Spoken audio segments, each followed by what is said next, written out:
Hello student. आज हम organic का पोर्शन स्टार्ट करते हैं जिसमें 11th का चैप्टर हाइड्रोकार्बन लेते हैं और इसका कोशिश करूंगा कि मैं जल्द से जल्द टाइम में इसको ख़त्म कर सकूं। देखो, हाइड्रोकार्बन हाइड्रोकार्बन किसे कहा हमने? The compound which contain carbon and hydrogen. यानी वैसे देखा जाए तो सिंपलेस्ट ऑर्गेनिक कंपाउंड हमारे पास हाइड्रोकार्बन ही होते हैं और ऐसे कंपाउंड जिसके अंदर क्या है, कार्बन और हाइड्रोजन, यानी कार्बन और हाइड्रोजन से मिलकर बने हुए यौगिक को हम हाइड्रोकार्बन कहते हैं।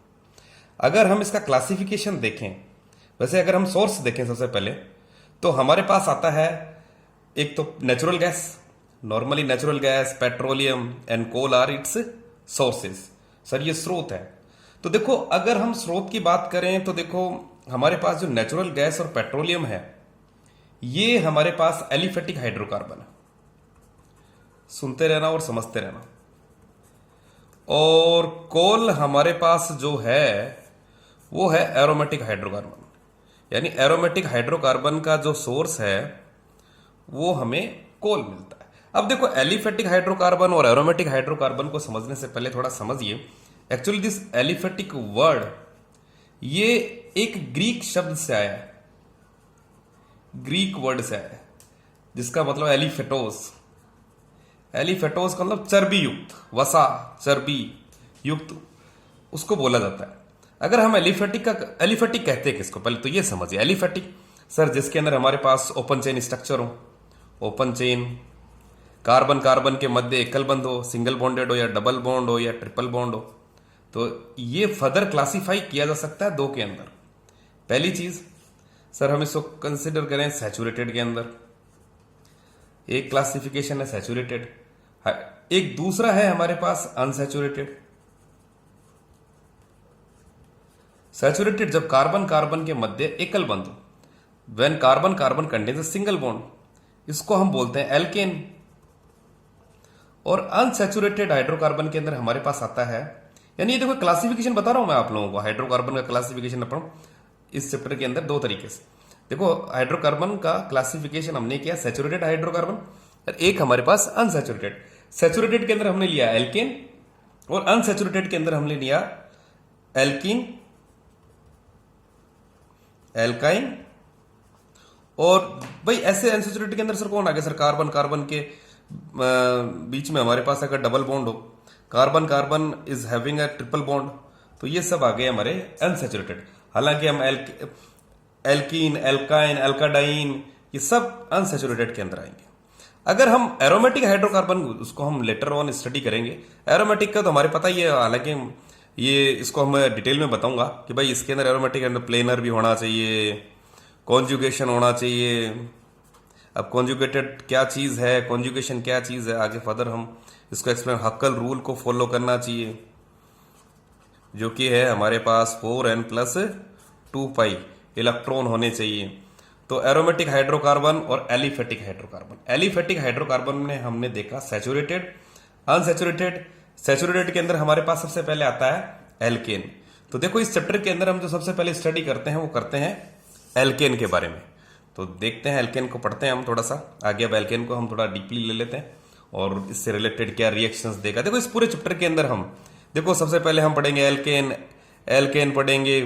एल्केन की देखो इनमें कुछ चीजें कॉमन। सर पहली चीज तो देखो एल्केन का सोर्स, सब में एक ही चीज पढ़ेंगे हम, सोर्स एक ही चीज, मतलब ये चलता रहेगा। फिर हम देखेंगे सर इसका नोमेनक्लेचर, फिर हम देखेंगे आइसोमरिज्म,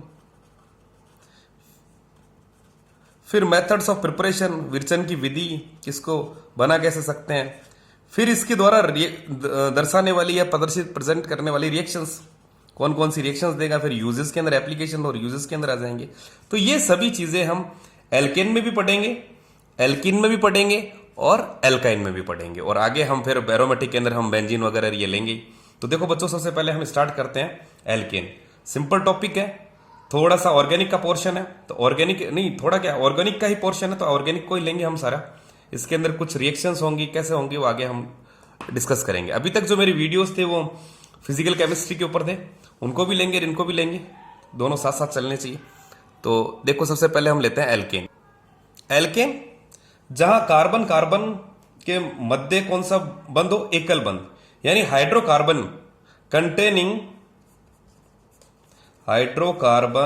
कंटेनिंग सिंगल बॉन्ड।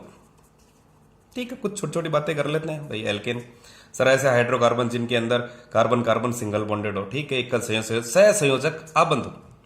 दूसरा देखो, हम जो एल्केन है उनको हम कहते हैं पैराफिन्स। पैराफिन्स का मतलब देखो, अगर हम देखें तो ये एक तरह से लैटिन वर्ड है और इसका मतलब होता है लिटिल एफिनिटी। लिटिल एफिनिटी देखो, पैरा मीन्स, पैरा का मतलब ही ये होता है लेस, पैरा का मतलब ही होता है लेस, और एफिन्स का मतलब हो गया एफिनिटी। भाई दिस एफिन्स मतलब एफिनिटी, यानी ये जो एल्केन है they are relatively unreactive towards most of the reagent. जैसे रिलेटिवली सर किस किस के, सर एसिड के साथ ये रिएक्टिविटी इतनी शो नहीं करता, बेस के साथ इतना ऑक्सीडाइजिंग और रिड्यूसिंग एजेंट जितने भी हैं उनके साथ ये इतनी रिएक्टिविटी शो नहीं करता। यानी दूसरों की कंपेरेटिवली, अगर हम दूसरे हाइड्रोकार्बन की कंपेरेटिवली देखें तो they are very less reactive. इसका कारण भी है, देखो उसका कारण मैं आगे बताऊंगा, वैसे आपको पता होना चाहिए, क्योंकि sp3 हाइब्रिडाइज होता है और sp3 हाइब्रिडाइजेशन के अंदर हमारे पास सर इसमें बनता क्या है सर, कार्बन कार्बन सिग्मा बंद है, और सिग्मा बॉन्ड जो बनता है वो बनता है एक्सियल ओवरलैपिंग से, ये अच्छी ओवरलैपिंग है। तो there is no loosely held electron, when there is no loosely held electron, electron नहीं होगा इतना लूजली हेल्ड, तो it will not be so reactive. तो हालांकि हम ये नहीं कह सकते, देखो ध्यान से सुनना, ड्रेस्टिक कंडीशन में ये रिएक्टिव हो सकता है। ड्रेस्टिक कंडीशन का मतलब होगा सर, अगर हम देखो under drastic condition, drastic condition में हम लेते हैं टेम्परेचर या प्रेशर, इन दोनों में हम चेंज करके इसको रिएक्टिव कर सकते हैं, यानी कुछ रिएक्शन प्रदर्शित कर सकता है। रिएक्शन कौन कौन सी, जैसे हमारे पास हो गई नाइट्रेशन हो गई, हमारे पास हो गई हैलोजिनेशन हो गई, सल्फोनेशन हो गया, ये सारी रिएक्शंस एल्केन दे सकता है। ठीक है, अब देखो इसका जो हमारे पास फार्मूला है वो आता है CnH2n+2 है। देखो n here represents number of A carbon atom. भाई कहने का मतलब ये हुआ कि सर CnH2n+2 जितने कार्बन होंगे उससे डबल यानी 2 गुना हमारे पास हाइड्रोजन करके उसमें 2 जोड़ देंगे। अगर ये चेंज आती है, जैसे सपोज कीजिए, देखो यहां देखो और समझने का प्रयास करना, जैसे ये CH4 है, अब आगे अगर हम इसको आगे देखें सर हमारे पास आता है C2H6, आगे देखें हम C3H8, आगे देखें हम C4H10। तो इनमें एक बड़ी कॉमन, अगर हम इसको स्ट्रक्चर फार्मूला से देखें तो हमारे सामने ये आता है कि सर यहाँ कार्बन है, देखो कार्बन कितना है सर, कार्बन देखो N1 है, तो उससे क्या होना चाहिए सर, डबल 2 से, यानी 2 n को 2 से गुणा करते हैं तो हमारे पास कहता है 2, और 2 और 2 कितना जोड़, देखो CnH2n+2, एक कार्बन था 2 से मल्टीप्लाई हुआ और 2 जुड़े तो टोटल कितना आना चाहिए CH4। आगे देखिए C2H6, तो 2 2 4, 4 + 2 6, यानी इस फार्मूले से, इस स्ट्रक्चर को देख के हम ये पता लगा सकते हैं कि सर ये वास्तव में एल्केन है कि नहीं है। समझ रहे हो, द जनरल फार्मूला हमारे पास है CnH2n+2, अगर ये रेशियो बैठता है तो इसमें इट्स एल्केन। अगर हम CH4 और C2H6 के बीच में देखें तो सर एक तो कार्बन कम है, हाइड्रोजन देखो ये 6 है ये 4 है, तो 2 हाइड्रोजन कम। अब इस आगे सीरीज में देखो, आगे जैसे जैसे कार्बन बढ़ रहा है तो यहां और इसमें ये सर एक कार्बन, इसमें सर 2 हाइड्रोजन, यहां देखिए सर एक कार्बन और 2 हाइड्रोजन, देखो 8 और 10 के बीच में। तो एक चीज देखिए सर, ऐसी series which is only differ by A CH2, देखो ध्यान से, the series which is differ by only CH2, यानी एक कार्बन और 2 हाइड्रोजन में डिफर कर रही है, इस तरह की सीरीज को हम बोलेंगे होमोलोगस सीरीज। हिंदी में बोलते हैं इसको समजातीय श्रेणी। मेरे हिसाब से जो मैं बात कर रहा हूं वो आपको समझ में आ रही होगी कि सर ऐसी हाइड्रोकार्बन की श्रृंखला जिसके अंदर there is only difference of A CH2, तो इस एल्केन की, तो इसे हम बोलेंगे होमोलोगस सीरीज। ये सारे एल्केन है। अब आगे देखते हैं कि सर इसके अंदर और आगे हम स्ट्रक्चर वगैरह देखते हैं, बात करें तो देखो कार्बन और कार्बन, और ये हमारे पास जैसे एक इथेन का स्ट्रक्चर लेते हैं, हाइड्रोजन हाइड्रोजन, इधर देखो हाइड्रोजन, इधर हाइड्रोजन, तो यहां कार्बन कार्बन सर ये सिग्मा बॉन्ड है which is found by axial overlapping of this sp3 hybridized carbon atom and this sp3 hybridized carbon atom. When there is axial overlapping, then it results in a sigma bond. इसकी जो आबंध लंबाई है वो हमारे पास है 154 picometre. कहने का मतलब ये हुआ सर एथेन में एल्केन के अंदर हमारे पास जो कार्बन कार्बन की, वैसे आपको पता होगा मीथेन के अंदर हमारे पास बॉन्ड एंगल, अगर जो बॉन्ड एंगल होता है अधिकतर वो हम लेते हैं 109 डिग्री 28 मिनट। तो यहाँ कार्बन कार्बन के मध्य जो हमारे पास बॉन्ड लेंथ है वो है 154 पिकोमीटर। और अगर मैं कार्बन और हाइड्रोजन की बात करूं तो हमारे पास जो बॉन्ड लेंथ आती है वो होती है 112 पिकोमीटर। यानी कहने का मतलब हुआ sir the carbon carbon is having 154 picometer and CH bond length is 112 picometer. अब देखो एक चीज तो हमने ये समझी sir, generally having this kind of bond angle के बारे में समझा। अब सिग्मा बॉन्ड, अब देखो ये सिग्मा बॉन्ड जो बना वो sp3 ओवरलैपिंग से बना। यहां जो सिग्मा बॉन्ड बन रहा है कार्बन और हाइड्रोजन के मध्य वो बन रहा है sp3 और s ओवरलैपिंग से, axial overlapping is being there. अब देखो आगे देखते हैं इसका जो फर्स्ट कंपाउंड है, अगर हम इसकी बात करें सर एल्केन के अंदर जो फर्स्ट कंपाउंड है वो है हमारे पास मीथेन, जिसे हम कॉमन नेम हमारे पास मार्स गैस भी कहते हैं। मार्स का एक्चुअल जो वर्ड है सर मार्स ही प्लेसेस में मिलती थी दलदली वाले एरिया के अंदर। ठीक है, आगे देखते हैं इसका नोमेनक्लेचर। देखो आईपीएससी नोमेनक्लेचर पे मैं एक अलग से वीडियो बनाऊंगा पूरा।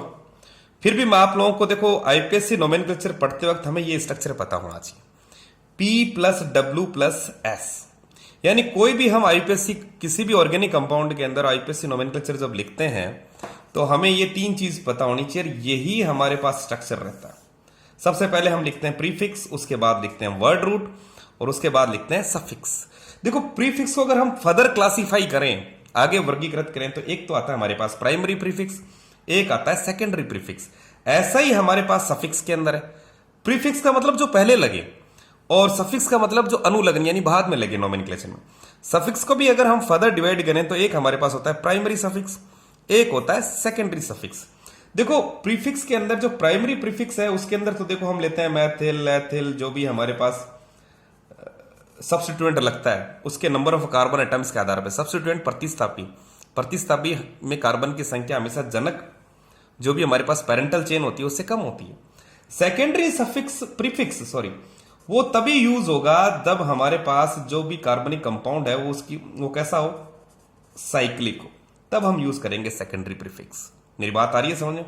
वर्ड रूट हमेशा डिनोट करता है number of a carbon atom, number of a carbon atom. अगर कार्बन परमाणु की संख्या 1 है तो मैथ यूज करेंगे, 2 है तो एथ, 3 है तो प्रोप, 4 है तो ब्यूट। ऐसे ही सिमिलरली आगे हम देखते रहेंगे, 5 है तो पेंट, 6 है तो हेक्स, C7 है तो हेप्ट। अब जैसे हमारे पास जैसे CH4 था तो ये तो वैसे ही एक, इसमें कुछ है ही नहीं, प्रीफिक्स भी नहीं है। अब देखो अगर हम इसको देखें तो सर सबसे पहले वर्ड रूट देखिए सर, इसमें सीधा हमने लिखा मैथ। अब देखो यहां आ जाइए, वर्ड रूट हमारा P तो था ही नहीं कुछ, P+W+S से करें हम तो P तो कुछ था ही नहीं है। वर्ड रूट देखें तो सर एक कार्बन है तो मैथ यूज कर लिया। अब देखो सफिक्स देखिए, सफिक्स मैंने कहा कि दो तरीके से हम आगे फर्दर डिवाइड करते हैं। एक हो गया हमारे पास प्राइमरी सफिक्स, एक हो गया हमारे पास सेकेंडरी सफिक्स। प्राइमरी सफिक्स के अंदर हम लेते हैं सबसे पहले तो हम ये देखते हैं सैचुरेटेड है क्या। सैचुरेटेड का मतलब हुआ कि सर अगर एल्केन है, कार्बन कार्बन के मध्य सिंगल एकल आबंध है तो उसका जो सफिक्स यूज करेंगे हम करेंगे एन।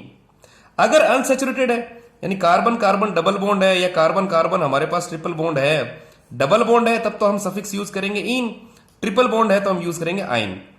फंक्शनल ग्रुप है उसके बाद, अगर फंक्शनल ग्रुप है तो फंक्शनल ग्रुप तो देखो हम पढ़ेंगे जब बताएंगे आपको। जैसे एल्कोहल है तो हम उसका ओल यूज करते हैं, एल्डिहाइड है तो देखो नोमेनक्लेचर पे मैं पूरा एक वीडियो बनाऊंगा तो उससे आपको और क्लियर हो जाएगा। कीटोन है तो ओन है, कार्बोक्सिलिक एसिड है तो ओइक एसिड है, तो ऐसे चलेगा। अब देखो हम पढ़ रहे हैं एल्केन, एल्केन के अंदर हमें ये ध्यान रखना है कि जैसे आपको कुछ जैसे आपको ये कहा जैसे CH3 तो ये बड़ा साफ है सर, वर्ड रूट देखना है हमें। तो वर्ड रूट कितना है सर, एथ। अब देखो वर्ड देखो P+W+S तो P तो कुछ था नहीं, W देखा हमने सर 2 कार्बन है, बिल्कुल है। अब कार्बन के बाद देखो वर्ड रूट अपना क्लियर हो गया तो हमने क्या लिखा, एथ लिखा। अब सर कार्बन कार्बन के मध्य एकल बंध है तो एल्केन में आएगा तो यहां लिखेंगे एन। तो ये हो गया हमारे पास इसका suffix, primary suffix, functional group है नहीं। ऐसे करके हम इसका नोमेनक्लेचर करते हैं। अब नेक्स्ट पार्ट में मैं आपको नोमेनक्लेचर बताऊंगा, आइसोमरिज्म बताऊंगा, ठीक है। ओके, तब तक के लिए थैंक यू।